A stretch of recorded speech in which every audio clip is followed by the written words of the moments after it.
बुरहान साहब। अस्सलाम वालेकुम। वालेकुम सलाम। वालेकुम अस्सलाम।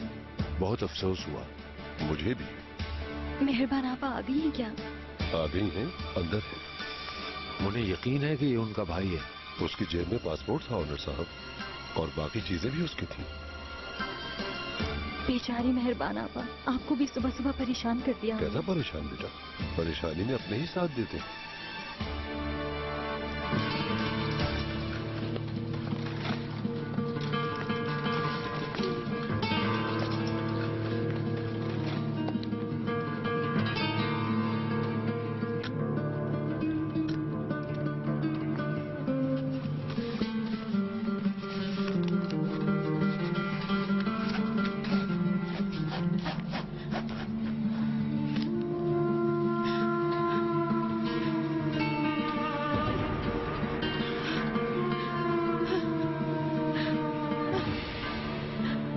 मेरा भाई।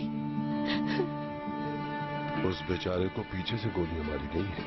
4 गोलियां लगी हैं उसको। हॉस्पिटल लेकर आ रहे थे, लेकिन रास्ते ही में दम तोड़।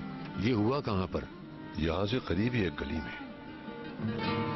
मैं समझा नहीं, अगर वो उन लोगों से छुप रहा था तो फिर उसे उनके इलाके में जाने की जरूरत क्या थी? वहां तो उसके दुश्मन रहते हैं। इस्तांबुल उसके लिए नया होगा शायद। ये बात तो है।